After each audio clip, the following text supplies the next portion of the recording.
बात बताइए, जो पत्रकार आपको इंटरव्यू नहीं देता है तो आप उसके बाथरूम में घुस जाते हैं, आप उसके जहाँ खाना खा रहे हैं वहाँ घुस जाते हैं, ऐसा क्यों करते हैं? देखा जाए तो क्या आपके डिमांड है, क्या मांग है राकेश मिश्रा से? डिमांड है कि जब तक ले लाइव आकर माफी नहीं मांगेंगे राकेश मिश्रा हमको।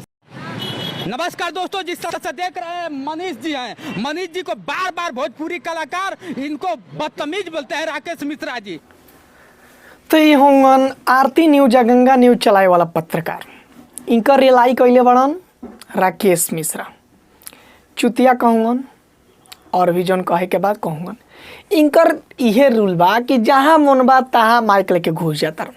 अब देखिए क्या क्या कहता मिश्रा के मैं खुला चुनौती दे रहा हूँ, आए जैसे हमको गलत सलत बोले आए ऐसा नहीं होना चाहिए। आए इसीलिए आज हम कड़ी धूप में देखिए यहाँ पर टेम्पो पर हम लोग खड़े होकर यहाँ ये बैनर का मैं विरोध करता हूँ। देखा जाए तो क्या आपके डिमांड है, क्या मांग है राकेश मिश्रा से? डिमांड है कि जब तक ले लाइव आकर माफी नहीं मांगेंगे राकेश मिश्रा, हमको सामने नहीं बुलाएंगे, माफी नहीं मांगेंगे, हमसे नहीं जनता को जनता से मांगिए।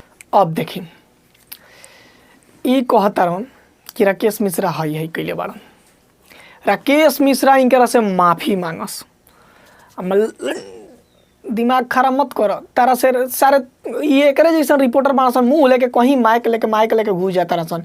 इस सारसन के अथी अब सुनिए क्या कहता। बातों को लेकर बतासा चाचा भी भीड़ जाते हैं और बतासा चाचा क्या चाचा के बात नहीं है, एक सुपर स्टार है, कॉमेडी स्टार है। आए देखिए उनका वीडियो आप देख लीजिए, पहले चल नहीं रहा था, जब हमको विरोध किए ना तो उनका चैनल ट्रेंडिंग में आ गया। तो कहीं ना कहीं हमको खुशी होता है कि जो हमको विरोध करके अपना चैनल खड़ा कर ले, रोजी रोटी कर ले, तो बहुत अच्छा लगता है कि उनके लिए मैं हीरो हूँ। बतासा चाचा बार बार कहते हैं कि वो तो कुछ नहीं करे, अगर हमारे सामने आएगा तो उसे मारेंगे भी और गाली भी देंगे। कोई किसी का औकात नहीं है। आरा जिला घर बा तो कौन जिला डर बा। जय हिंद। हाँ जय हिंद। बतासा चाचा से डर नहीं है। अरे यार हमको तो खाली भगवान से डर है और किसी से नहीं।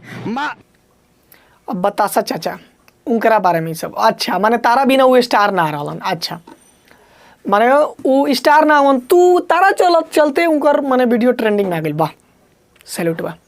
अच्छा ठीक बा, देखो तनी राकेश मिश्रा माफी मांगो तरन की क्या होता उहे पता लागता। चलो मिलता नहीं अगला वीडियो में। तार तो उपाय करबे करिए सन बढ़िया से।